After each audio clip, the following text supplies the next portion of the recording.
Salut à tous Aknotes, ici Machikouli pour une nouvelle vidéo. Une vidéo bilan lecture qui me fait extrêmement plaisir. Tu l'as vu au titre, on va parler de l'épouvanteur.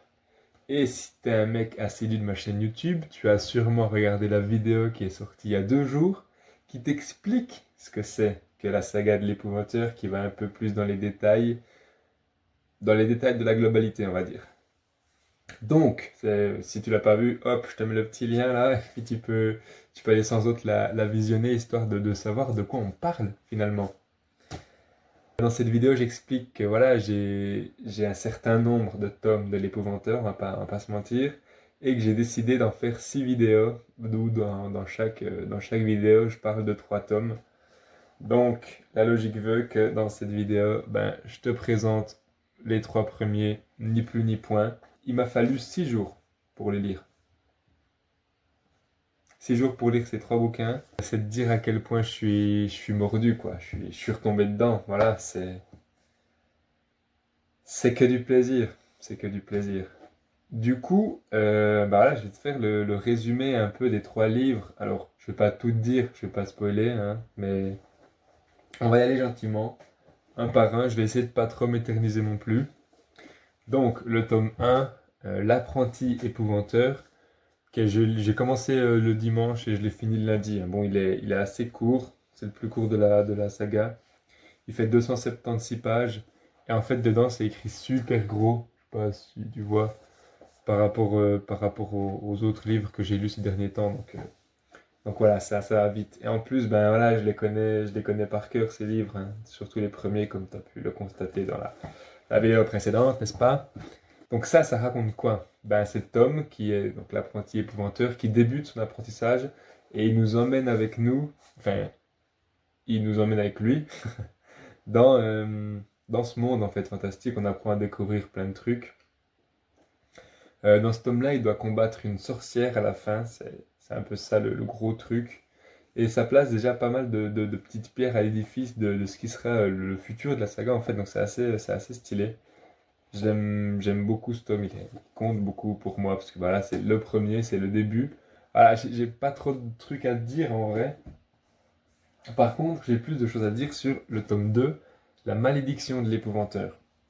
Parce que dans ce tome, il est question de créatures fantastiques, mais il est question aussi d'inquisition.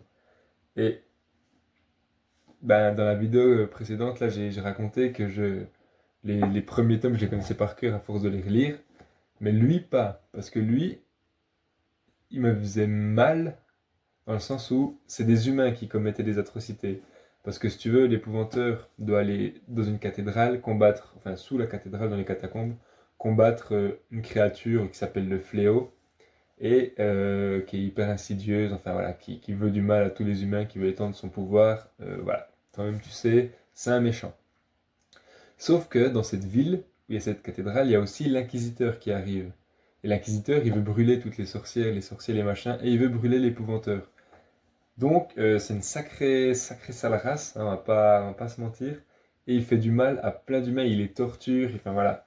Et du coup, j'avais du mal à lire celui-là quand j'étais plus jeune parce que c'était vraiment des humains qui font du mal à d'autres humains. Et il y a certaines scènes de torture qui sont décrites d'assez violentes, je trouve. Enfin, je sais pas, c'était assez. Ouah. Ça me dégoûtait. Typiquement, au bout d'un moment, l'épouvanteur est dans une auberge. Il y a l'inquisiteur et toute sa troupe là qui vont dans cette auberge pour essayer de déloger l'épouvanteur. L'aubergiste il ouvre, il est là en mode putain ça va pas de réveiller les gens en pleine nuit comme ça machin. Il y a des soldats de l'inquisiteur qui le tirent dehors et l'inquisiteur il va, il paf avec son cheval, il fait aller son cheval en avant et bouf, ça atterrit sur les jambes du pauvre aubergiste qui a rien demandé, genre juste il voulait pas être réveillé en pleine nuit, ce qui est complètement compréhensible. Et je me souviens que ce moment, ça m'a trauma. Et il y a une fois où je lisais, j'ai lu ce passage et juste, j'ai arrêté de lire. Je suis passé au tome suivant parce que ça me faisait trop mal, tu vois. Ça me touchait vraiment profondément que ouais, des humains fassent du mal à d'autres humains. En plus, sous couvert de la religion, c'est un truc que, voilà, même quand j'étais petit, j'y croyais pas. Donc, ouais, il m'a beaucoup, beaucoup touché ce tome. Il était compliqué à lire quand j'étais plus petit, mais là, forcément, j'ai bien kiffé parce que j'ai grandi. Et le troisième tome, Le secret de l'épouvanteur. Euh, Là, c'est hyper bien parce que on, on apprend à connaître ben, l'épouvanteur, donc John Gregory, le maître, hein. Quand je dis l'épouvanteur, c'est tout le temps lui, parce que ben, Tom, c'est l'apprenti épouvanteur. Donc on apprend à le connaître, il a plein de secrets, il dit à Tom dès le premier volume de se méfier des filles aux souliers pointus parce que c'est souvent des sorcières. Il lui dit de se méfier des femmes et tout. Et là, on apprend que l'épouvanteur, ben, il est amoureux d'une sorcière, qu'il a eu une autre femme, enfin, avec qui il a eu une relation. Cette femme, en plus, il l'a volée à son frère. Enfin bref. Et du coup, c'est un tome hyper stylé parce que l'épouvanteur est face à ses secrets, des trucs qu'il n'a pas forcément dit à son apprenti, et je trouve que c'est pas très honnête de lui dire des trucs et de pas les appliquer. Donc ça, c'est beaucoup basé sur le mensonge, les non-dits, les trucs comme ça. Donc ce tome était très très cool. Et bon, maintenant que je suis adulte et que je les relis, c'est vrai que je vois quelques, c'est pas vraiment des défauts d'écriture, mais je suis un peu plus critique. Et ça fait plaisir, ça fait du bien, tu vois. Genre, il y a des trucs, il le répète dans chaque tome, il le répète. Et je pense que c'est parce que les premiers tomes, tu dois pouvoir les lire de façon séparée. Genre, si tu lis le tome 2 sans avoir lu le tome 1, c'est pas trop grave, tu comprends. Pareil pour le tome 3 parce que c'est des histoires indépendantes. Après, plus ça va avancer, plus les histoires elles seront tout le temps liées entre elles. Mais les trois premiers, tu peux les lire, les trois, ouais, de manière indépendante. Il y a deux, trois petits trucs que tu vas pas capter, tu vois. Mais c'est pas comme le Seigneur des Anneaux. Si tu lis le tome 2 sans avoir lu le tome 1, t'es perdu, tu piges rien. Donc voilà, c'est des tomes qui sont indépendants des autres, on va dire. Et c'est un peu tout le temps le même schéma. Genre, au début, l'épouvanteur apprend un truc à Tom. Ensuite, l'épouvanteur a une couille.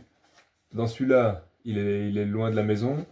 Dans le 2, il s'est fait emprisonner par l'inquisiteur. Et dans le 3, il est malade. Genre, pété d'air, le mec est jamais là. Et du coup, c'est tout Tom qui doit faire par lui-même et tout. Donc, ça, c'est assez répétitif. Et c'est vrai que je m'en rendais pas forcément compte quand j'étais plus petit, quand je les lisais, parce que j'étais pas autant aiguisé au niveau de la lecture que maintenant, tu vois. Mais en tout cas, ça m'a vraiment fait plaisir ben, de me replonger là-dedans, de les lire à une telle vitesse.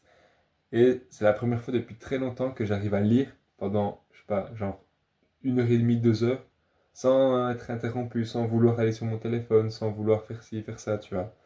Et je pense que c'est parce que ben, c'est écrit, c'est pour les ados, donc c'est écrit de façon hyper basique par rapport à tous les autres livres que j'ai lus où c'est tout le temps des mots compliqués dont je dois aller chercher la définition, donc je vais sur mon téléphone, donc je perds de la concentration, je me dis, ah, je suis sur mon téléphone et je vais vite checker mes messages, des trucs comme ça.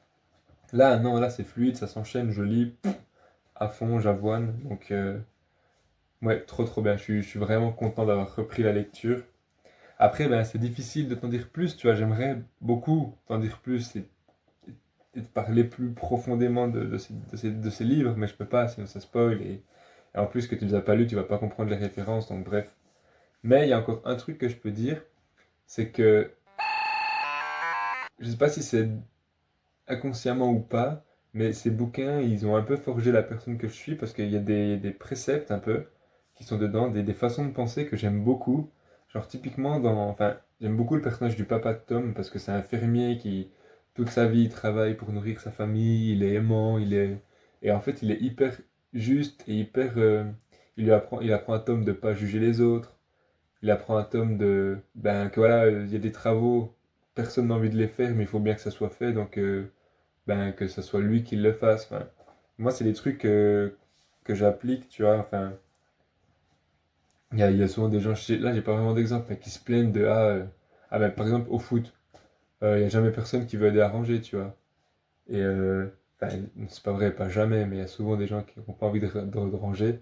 Puis moi, je me dis dans ma tête, ben, il faut bien que quelqu'un le fasse, sinon c'est nul et c'est pas non plus à l'entraîneur de tout ranger. Donc ça, je pense, c'est en partie à cause de ces romans que je pense comme ça.